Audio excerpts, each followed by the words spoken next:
Pass the energy onto your head, face muscles, neck, chest, back, knees, bow down.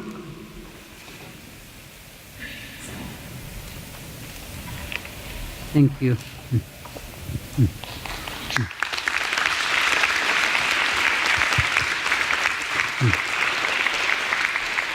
Thank you, everyone.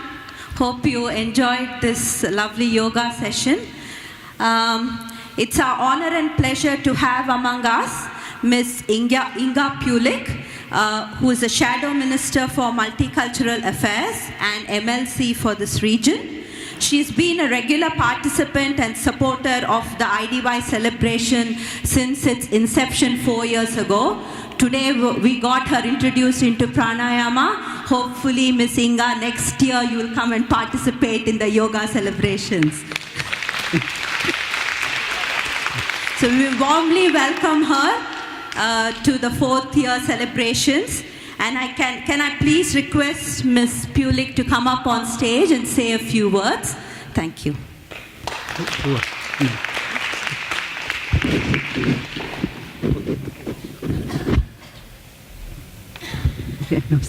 Can you sit here?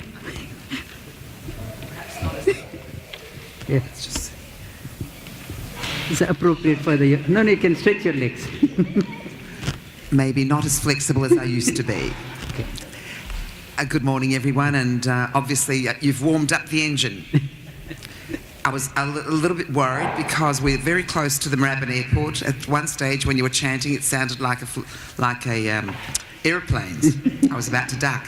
But good morning, everyone, and could I pay my respects to Sri Rajendra and wish him yet again to well on his tour of holding yoga clinics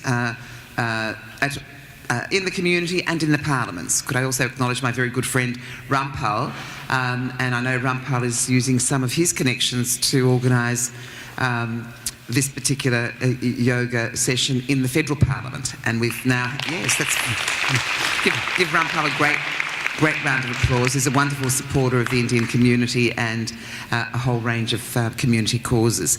And of course, we've had the yoga in the state parliament. It is early, however, and I must confess, I struggled to get there in time. The reason being is I'm in the upper house, and sometimes, quite often, the upper house finishes very late, like 12 o'clock or 1 o'clock in the morning. And because I live just around the corner, it takes quite a long time to get into Parliament, unfortunately, because of the congestion. So my lower house colleagues have been there taking part, but I've struggled. But I hope perhaps this year might be a little bit different. I know that the Mayor and the councillors of the City of Greater Dandenong aren't with you here today, but I was speaking with one of them, Councillor Tim Dark, and he sends his very warm wishes and regards to you. And it was nice to be able to participate, however briefly, learning how to breathe.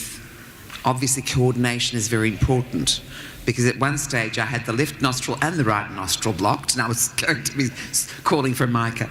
But it's a great great cause, yoga. One of the most popular activities around the world. A lot of the time, seen as a physical, an activity with physical benefit, but of course we know that yoga is much more than that.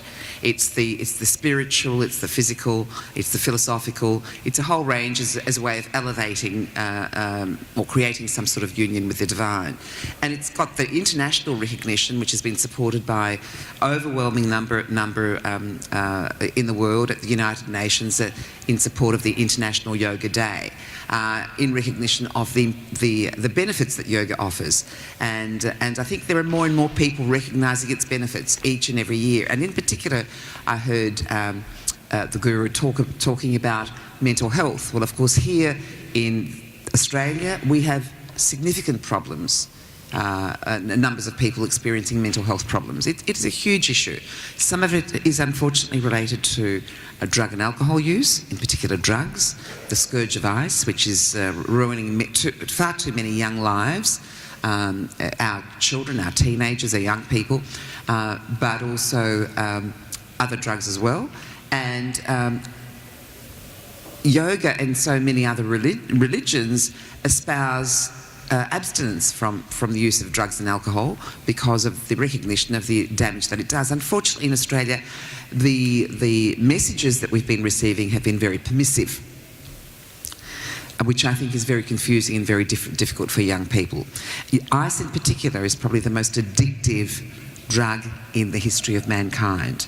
It is destructive. It is 1,200 times more addictive than any other drug in living memory, and there's a high correlation with psychosis and a whole range of other health issues.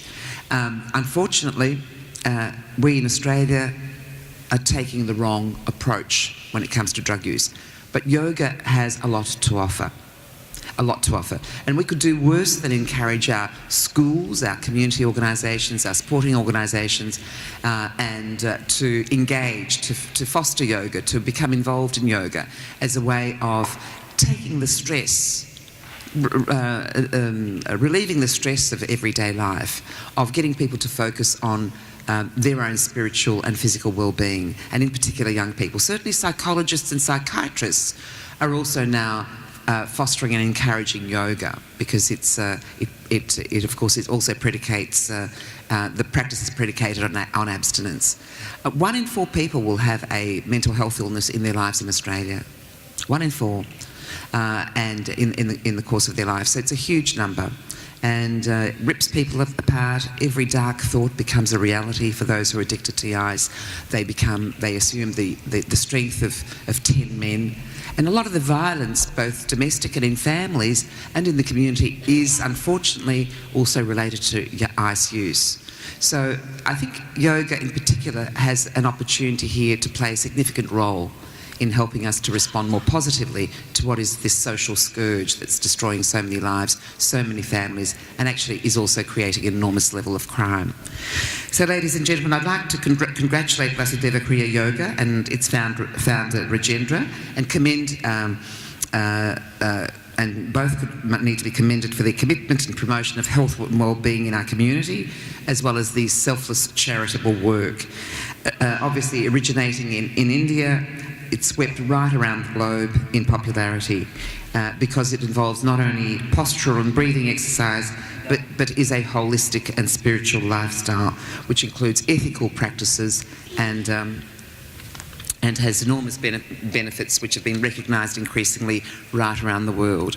It's a huge global endorsement of yoga that 175 out of the 193 members of the United Nations, countries as diverse as the United States, even Syria, Russia, Britain and China and the Philippines agreed by acclamation to declare the 21st of June the International Yoga Day, recognising the ancient Indian science, holistic approach to health and well-being.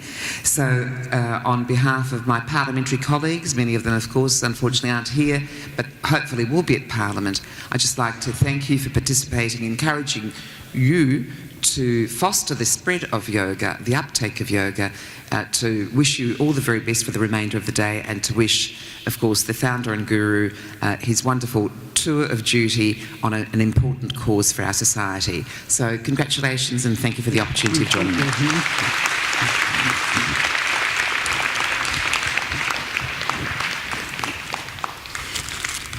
On behalf of all the yoga enthusiasts, I would like to hand over the token of appreciation, and I look forward to seeing you on the 21st in the Parliament. Thank you very much. Thank you. Thank you.